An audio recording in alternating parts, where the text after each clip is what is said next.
Hello दोस्त, आपका show class में स्वागत है। इससे देखिए, पहले हम लोग 4 चैप्टर पढ़ चुके हैं। आज हम लोग फिजिक्स के 5वां चैप्टर चालू करने जा रहे हैं। अगर नहीं देखे हैं तो आप जाके 4 चैप्टर पहले देख लीजिए, क्योंकि आप जो एग्जाम देने वाले हैं इसी से क्वेश्चन आपको पूछा जाएगा। चलिए पहला क्वेश्चन देखते हैं कि वायुमंडल पृथ्वी से जकड़ा हुआ है।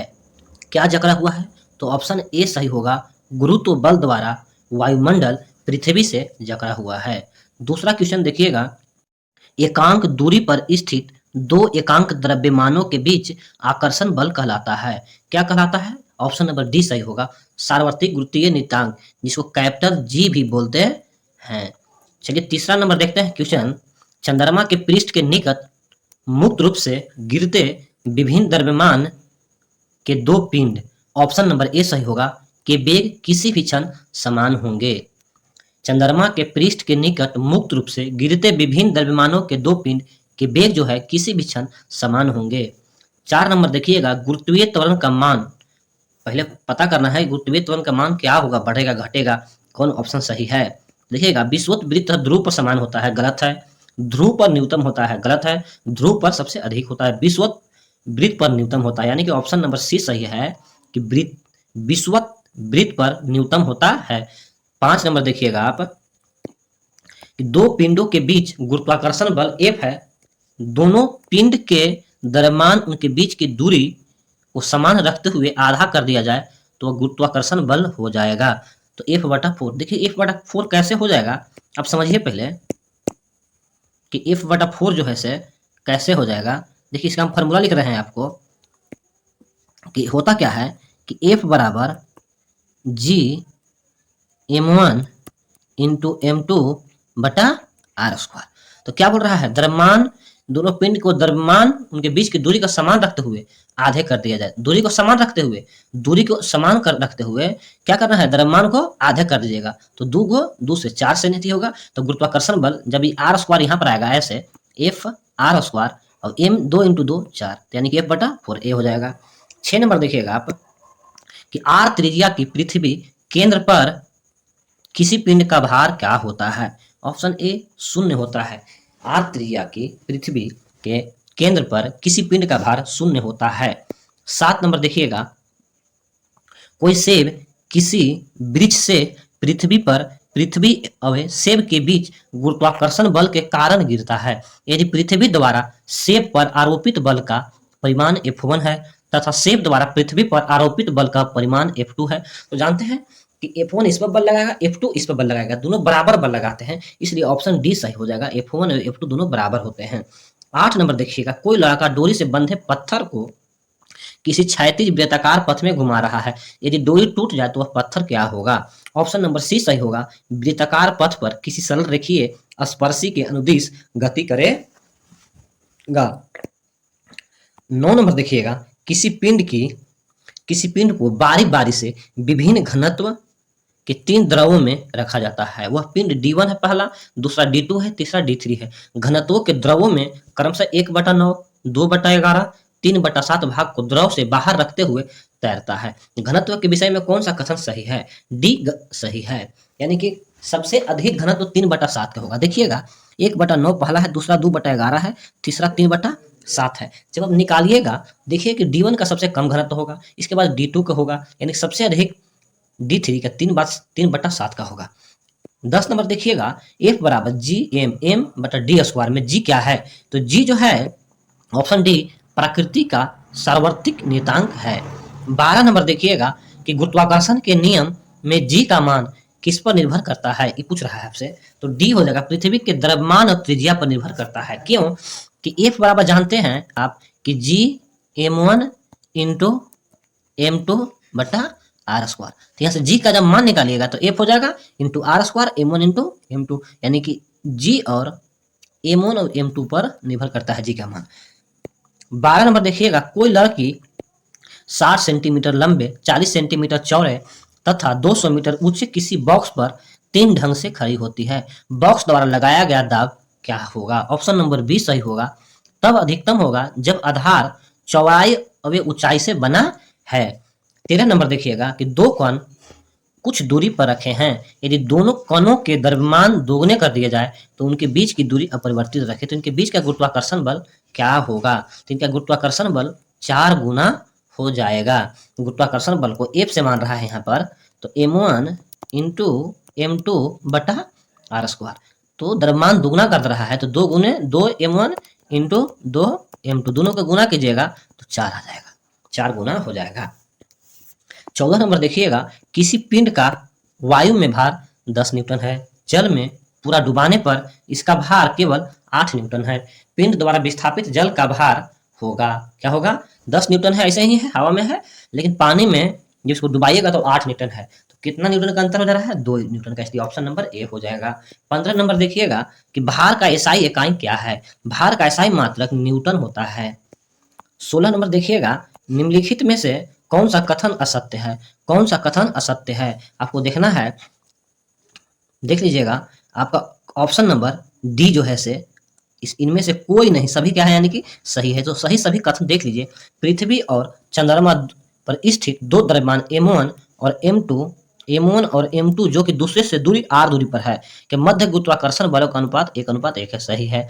न्यूटन वर्ग मीटर प्रति वर्ग किलोग्राम जी सार्वभौमिक गुरुत्वाकर्षण की इकाई इकाई है, सही बात है। जी सार्वभौमिक गुरुत्वाकर्षण नियतांक का मान वस्तुओं के बीच की दूरी पर निर्भर करता है। डी सार्वभौमिक गुरुत्वाकर्षण नियतांक का मान वस्तुओं के द्रव्यमान पर निर्भर करता है। सभी ऑप्शन यानी कि सही था, इसीलिए देखिए हमारा ऑप्शन क्या हो रहा था? डी, इनमें से कोई नहीं।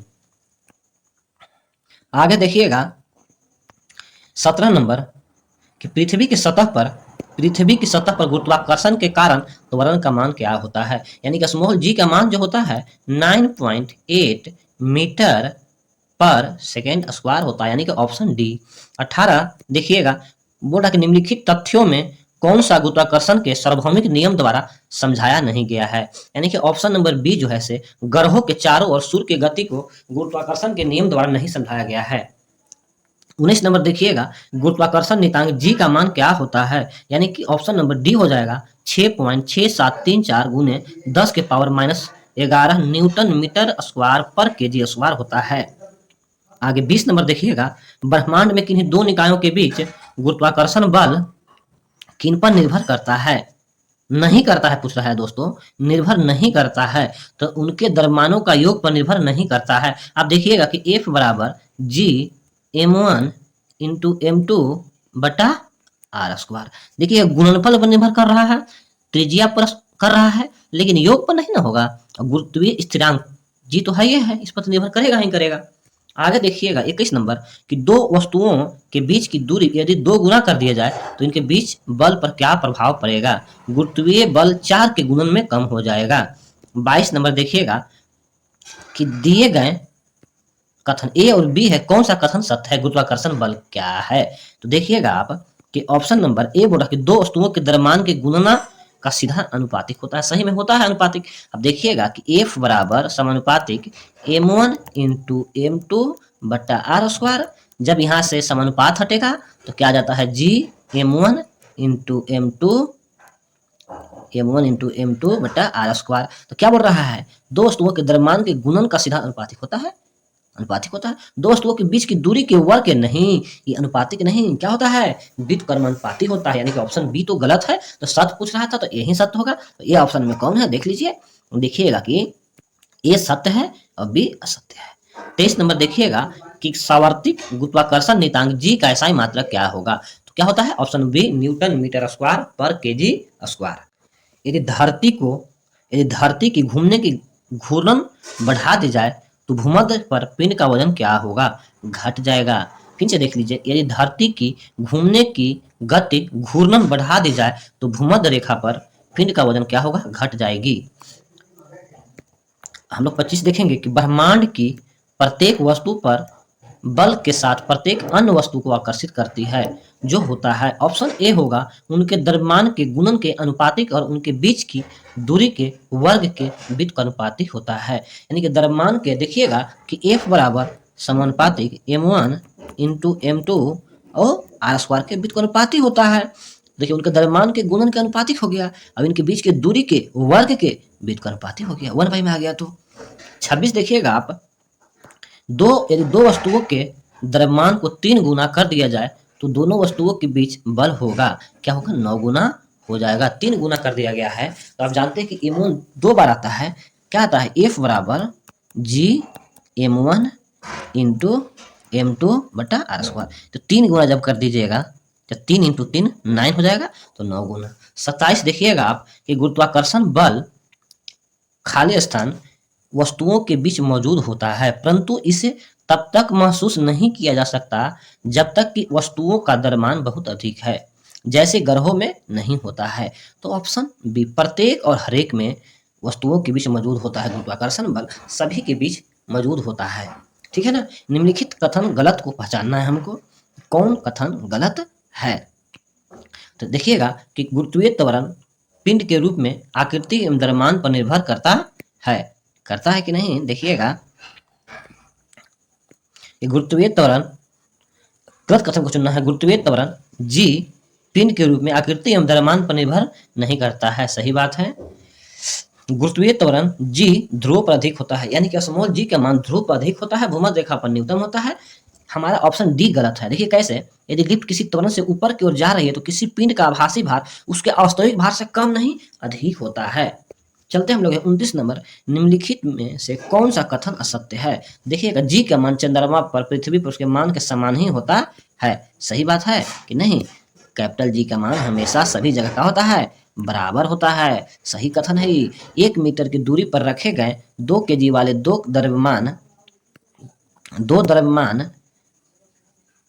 देखिए 1 मीटर की दूरी पर रखे गए 2 kg वाले दो द्रव्यमानों के केंद्रों के मध्य गुरुत्वाकर्षण बल इतना के न्यूटन है।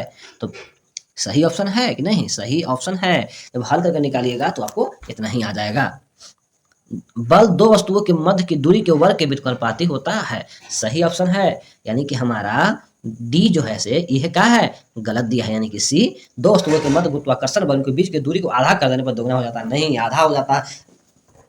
दूरी को आधा कर देने पर 1/4 हो जाएगा गुना।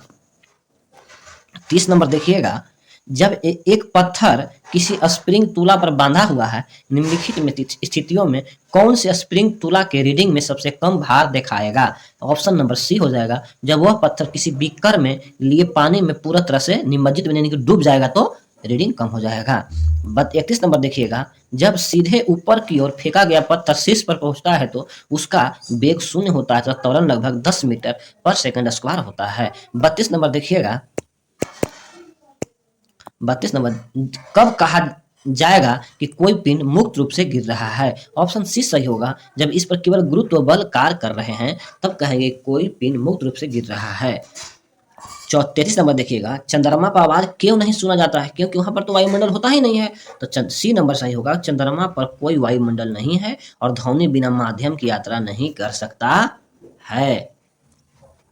34 नंबर देखिएगा कि गुरुत्वाकर्षण द्वारा किया गया कार्य किस पर निर्भर करता है। गुरुत्वाकर्षण द्वारा किया गया कार्य किस पर निर्भर करता है। ऑप्शन ए सही होगा, वस्तु की आरंभिक और अंतिम अवस्थाओं की ऊर्ध्वाधर ऊंचाइयों के अंतर पर। 35 देखिएगा, गुरुत्वाकर्षण का सार्वभौमिक नियम लागू होता है। कौन लागू होता है। ऑप्शन बी, वस्तुओं के किसी भी युग्म पर गुरुत्वाकर्षण के सार्वभौमिक नियम लागू होता है, ऑप्शन बी। 36 देखिएगा कि कौन सा कथन गलत है। देखिए हम डायरेक्ट कथन सी पर चल जाते हैं, गलत है। एक न्यूटन के गुरुत्वाकर्षण का नियम प्रयोगशाला में ही मान्य है, जो कि ये बात गलत है, ये बात नहीं होना चाहिए, इसलिए कथन क्या है, गलत कथन है। आप देखिएगा 37 नंबर देखिएगा कि जी के मान 7 बढ़ता है। क्या बढ़ता है जी के मान 7, ऊंचाई में कमी के साथ जी के मान बढ़ता है। 38 नंबर, जब किसी पिंड को विषुवत रेखा से उत्तर या दक्षिण ध्रुव पर ले जाया जाता है तो उसका भार क्या हो जाता है, बढ़ जाता है। 38 का सी हो जाएगा। 39, जब एक ग्रह पृथ्वी के चारों ओर 40,000 किलोमीटर त्रिज्या के ग्रह पथ में घूमता है तो गुरुत्वाकर्षण बल द्वारा किए गए कार्य की गणना कीजिए। क्या हो जाता है, 0 जूल हो जाता है। 39 के ए। पृथ्वी के 40 नंबर देखिएगा, पृथ्वी की सतह पर पलायन वेग लगभग होता है। ऑप्शन बी, 11.2 किलोमीटर पर सेकेंड। 41 देखिएगा, भू केंद्रीय और सूर्य केंद्रीय शब्द किससे संदर्भित करते हैं। ऑप्शन ए सही होगा, क्या है, भू केंद्रीय और सूर्य केंद्रीय शब्द किसे संदर्भित करते हैं। तो किसे करते हैं, ए हो जाएगा, पृथ्वी और सूर्य के चारों ओर नक्षत्रीय वस्तुओं की गति को प्रतिबंधित करने वाले नियम को। 42 नंबर देखिएगा कि स्मॉल जी है कि इकाई त्वरण की इकाई के समान है, मतलब कि इसका क्या है, इकाई है। तब जानते हैं कि मीटर पर सेकेंड स्क्वायर है, यानी कि ऑप्शन नंबर सी हमारा हो जाएगा। 43 देखिएगा, एक भू स्थिर उपग्रह 35,790 किलोमीटर ऊंचाई पर एक कक्षा के पूर्ण परिक्रमण में कितना समय लेता है? 24 घंटा लेता है। कितना समय लेता है? 24 घंटा लेता है। देखिएगा 44 नंबर क्वेश्चन है कि किन्हीं दो वस्तुओं के बीच लगने वाला आकर्षण बल को क्या कहा जाता है? गुरुत्वाकर्षण बल कहा जाता है। 45 नंबर देखिएगा, कौन सा बल हमारे सौर मंडल की संरचना को बनाए रखता है? कौन रखता है? ऑप्शन नंबर डी, गुरुत्वाकर्षण बल जो है से हमारे सौर मंडल की संरचना को बनाए रखता है। 46 नंबर देखिएगा, इनमें से कौन सी एक रासायनिक प्रतिक्रिया नहीं है? तो कौन है? गुरुत्वाकर्षण एक रासायनिक प्रतिक्रिया नहीं है। अपघटन है, ऑक्सीकरण है, हाइड्रोलिसिस है। 47 नंबर कि जब दो अंडे को किसी निश्चित ऊंचाई से इस प्रकार गिराया जाता है कि एक अंडा पके फर्श पर और दूसरा तकिए पर गिरता है, कौन सा संभावित परिणाम सही नहीं होगा? तो देखिए, दोनों को जब गिराइएगा तो दोनों अंडे टूट जाएंगे, जो कि गलत बात है। दोनों अंडे टूटेंगे नहीं। 48 नंबर देखिएगा कि कौन सा कथन सत्य है? कौन सा कथन सत्य है? देखिएगा, हम सत्य कथन को डायरेक्ट ले रहे हैं आपको।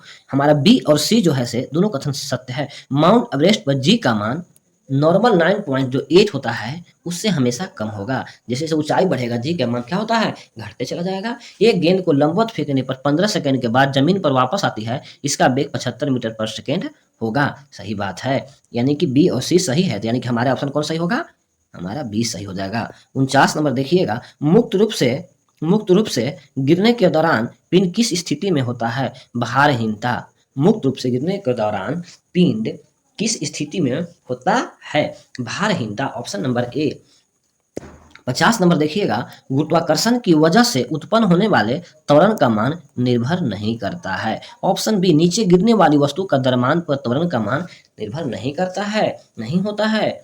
51 नंबर देखिएगा कि निम्नलिखित में से कौन सा गुरुत्वाकर्षण का उदाहरण नहीं है? बोल रहा है कि निम्नलिखित में से कौन सा गुरुत्वाकर्षण का उदाहरण नहीं है? कौन सा नहीं है? यह ब्लैक होल के घूर्णन में सहायक है। ऑप्शन नंबर बी, जो गुरुत्वाकर्षण के नियम के पर नहीं है। मुक्त रूप से गिरना केवल संभव है किसमें? निर्वात रूप में ही मुक्त रूप से गिरना संभव है, यानी कि 52 का ऑप्शन डी। 53 देखिएगा,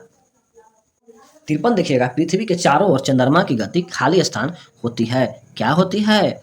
गुरुत्व बल के कारण होती है। 54 नंबर देखिएगा आप, वह बिंदु जहां पर एक वस्तु का संपूर्ण भार कार्य करता है उसे क्या कहा जाता है? द्रव्यमान का केंद्र कहा जाता है। देखिए, कई बार एग्जाम में पूछ चुका है। एसएससी जीडी में 2017 में पूछा है ना, आरआरबी रेलवे जेई में भी पूछा है ना। क्या? वह बिंदु जहां पर एक वस्तु का संपूर्ण भार कार्य करता है उसे कहा जाता है द्रव्यमान का केंद्र। 55 नंबर देखिएगा, जी गुरुत्वाकर्षण स्मॉल जी का मान आर त्रिज्या के मान के अनुसार बदलता है। किसी छात्र को जी का मान कहाँ पर न्यूनतम प्राप्त होगा? जानते हैं कि भूमध्य रेखा पर न्यूनतम होता है ना, ध्रुव पर सबसे अधिक होता है। आगे देखिएगा, सार्वभौमिक गुरुत्वाकर्षण नियतांक कैपिटल जी के मूल्य की खोज किसके द्वारा किया गया था? ऑप्शन ए, हेनरी कैवेंडिश के द्वारा किया गया था। आप देखिएगा कि 57 नंबर कि पृथ्वी की सतह द्रव्यमान m है, त्रिज्या r है, तो गुरुत्वाकर्षण के कारण त्वरण के अनुपातिक होता है। क्या होता है? m/r²। देखिए, हमने पूरी खत्म कर दिया है आपको गुरुत्वाकर्षण चैप्टर। बहुत अच्छा सा आपको मैं पढ़ाने का प्रयास किया हूँ। और देखिए, मैंने आपको थ्योरी नहीं मैं पढ़ा रहा हूँ, सिर्फ जो पिछले सालों में जो क्वेश्चन पूछा गया है मैं उसको प्रैक्टिस करवा रहा था। अगर आप नहीं कहीं थ्योरी पढ़े हैं तो किसी मास्टर से, इसके झा सर से, खान सर से, किसी से भी आप पढ़ लीजिए, है ना। तब आप आकर यहाँ मेरे पर आप जो पिछले साल के जब क्वेश्चन है जो एग्जाम में पूछा है, इसका मैं प्रैक्टिस करवा रहा हूँ। अच्छा लगेगा तो वीडियो को लाइक करिएगा और शेयर कीजिएगा। हमारा चैनल का नाम है @अशोक क्लासेज 1975। ये हमारा, इसे आप जोड़ सकते हैं, इसे शेयर कर दीजिएगा, लाइक कर दीजिएगा और सब्सक्राइब भी कर लीजिएगा। हमारा मोबाइल नंबर है 8210027619। ठीक है, हमारा टेलीग्राम इसी नंबर पर मिल जाएगा, चाहे हम लिंक डिस्क्रिप्शन में डाल देंगे आपको। इसके लिए थैंक यू, वीडियो देखने के लिए थैंक यू।